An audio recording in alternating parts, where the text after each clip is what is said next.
दुनिया जानती है कि पाकिस्तान ने अवैध रूप से जम्मू और कश्मीर के एक बड़े हिस्से पर कब्जा कर लिया है, जिसे पाकिस्तान अधिकृत कश्मीर या पीओके के नाम से जाना जाता है। पीओके को लेकर पिछले कुछ सालों में खासकर मोदी सरकार के दौरान भारतीय अधिकारियों की ओर से बड़े बयान आए हैं। विदेश मंत्री एस जयशंकर ने 2019 में कहा था कि पीओके भारत का हिस्सा है और हम उम्मीद करते हैं कि इस पर भारत का भौतिक अधिकार होगा। इसी तरह के बयानों ने इस बहस को शुरू कर दिया है कि अगर भारत पीओके को वापस ले लेता है तो क्या होगा। अगर भारत पीओके को पाकिस्तान से छीन लेता है तो उसके क्या संभावित परिणाम होंगे। आज के इस वीडियो में हम पीओके पर भारत के भौतिक नियंत्रण के कुछ संभावित परिणामों को समझने की कोशिश करेंगे। इस वीडियो में हम आर्थिक, राजनीतिक और भू राजनीतिक के तहत उनमें होने वाले परिणामों को समझेंगे। साथ ही हम आतंकवाद, अलगाववाद और अंतर्राष्ट्रीय संबंधों जैसे मुद्दों पर होने वाले प्रभावों का आकलन करेंगे। तो आप इस वीडियो के अंत तक बने रहे दोस्तों, क्योंकि आज बात होगी पीओके वापस लेने की और उससे उत्पन्न होने वाले कुछ समस्याओं की। तो आप वीडियो के अंत तक बने रहे, क्योंकि आप अंत तक बने रहेंगे तभी आपको पूरी बातें समझ में आएंगी।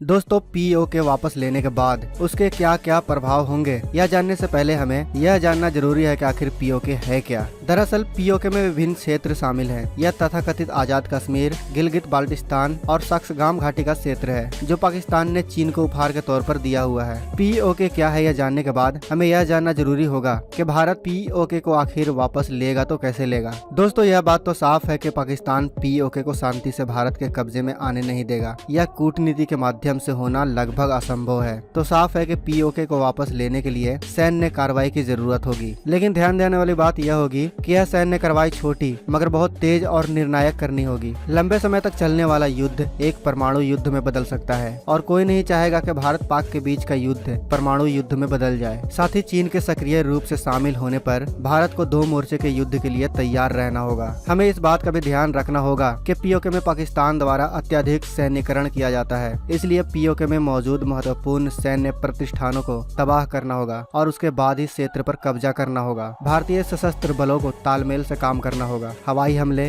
बख्तरबंद गाड़ियों, पैदल सेना और मिसाइलों का उपयोग बहुत तेजी से करना होगा। साथ ही अरब सागर में भारतीय नेवी को भी तैयार रहना होगा, ताकि मौका पड़ने पर वह भी भारतीय सेना को सहयोग दे सके, या फिर पाकिस्तान समुद्र से भी हमला कर सकता है, इसलिए भारतीय नेवी को भी तैयार रहना होगा। दोस्तों, अब तक तो हमने यह जाना कि भारत पीओके लेगा कैसे, लेकिन हमें यह भी जानना जरूरी है कि पीओके वापस लेने पर उसके क्या क्या संभावित प्रभाव होगा। इसलिए अब हम होने वाले संभावित प्रभाव पर भी एक नजर डाल लेते हैं। पहला, अर्थव्यवस्था को नुकसान। दोस्तों, युद्ध की कीमत हमेशा जबरदस्त होती है। नए नए हथियारों और नए टेक्नोलॉजी के कारण युद्ध तेजी से महंगे होते जा रहे हैं। एक डेटा के अनुसार अगर भारत पाक का आज युद्ध होता है तो भारत को एक दिन में 14.6 अरब रुपए खर्च करने होंगे, वह भी 2002-2003 के आंकड़ों के अनुसार। दोस्तों, अगर आज भारत पाक का युद्ध हुआ तो खर्च कई गुना बढ़ सकता है। यही वजह है कि दुनिया की तमाम सरकारें, चाहे वो अमेरिका हो, रूस हो, चीन हो या फिर भारत ही क्यों न हो, युद्ध से बचने की कोशिश करते हैं। जरा सोचिए, पीओके पर कब्जा करने के लिए एक बड़े पैमाने पर युद्ध की क्या कीमत चुकानी पड़ेगी भारत को। क्षेत्र पर कब्जा करने के बाद भारत को कुछ स्थानीय समूहों के प्रतिरोध का सामना भी करना पड़ सकता है, इसलिए इस क्षेत्र में अधिक से अधिक सैनिक तैनात करना होगा। इससे लागत में और भी इजाफा हो जाएगा। साथ ही हमारे वीर जवानों के अमूल्य जीवन के नुकसान की तुलना किसी अन्य नुकसान से हरगिज नहीं किया जा सकता है। दोस्तों, ऐसा नहीं है कि भारत पीओके पर कब्जा करने के बाद सिर्फ नुकसान ही उठाएगा। भारत पीओके से आर्थिक रूप से लाभ भी उठा सकता है। पीओके प्राकृतिक संसाधनों से भरा हुआ है। क्षेत्र की जल विद्युत क्षमता अपार है। इस प्रकार पीओके भारत की बढ़ती ऊर्जा मांग में योगदान दे सकता है। साथ ही पर्यटन उद्योग में भी अपार संभावनाएं हैं पीओके में। दूसरा, राजनीतिक प्रभाव। आप सभी जानते हैं कि आंतरिक राजनीतिक ऐसे मुद्दों के प्रति संवेदनशील है। दुर्भाग्य से हमारे पास ऐसे कुछ लोग हैं जो राष्ट्रीय हित और विशेष रूप से राष्ट्रीय सुरक्षा के सवाल पर एकता के साथ खड़े नहीं हो सकते। इस बात की बहुत अधिक संभावना है कि विपक्षी दल इसके सामरिक महत्व को जानने के बावजूद भी इस तरह के ऑपरेशन पर सवाल उठा सकते हैं। साथ ही आम लोगों का साथ भी इस बात पर निर्भर करेगा कि यह ऑपरेशन कितना सफल होता है। तीसरा, अंतर्राष्ट्रीय राजनीति। सैन्य कार्रवाई के साथ किसी क्षेत्र पर कब्जा करना आज के समय यह काम दुर्लभ है। अंतर्राष्ट्रीय समुदाय आमतौर पर ऐसे कृत्यों की आलोचना करता है। उदाहरण के लिए रूस द्वारा क्रीमिया पर कब्जा करने की पश्चिम ने निंदा की थी और क्रीमिया पर कब्जा करने करने के बाद अंतर्राष्ट्रीय समुदाय ने रूस को G8 से बाहर निकाल दिया और यह G7 बन गया। अमेरिका के लिए फिर से पाकिस्तान की अहमियत बढ़ने लगी है क्योंकि वह जल्दीबाजी में अफगानिस्तान छोड़ रहा है। ऐसे में भारत के वैध रुख को दुनिया के सामने रखने और उन्हें भारत का समर्थन करने के लिए राजी करना यह भारत के कूटनीति की परीक्षा होगी। चौथा, अलगाववाद की घटनाओं में कमी।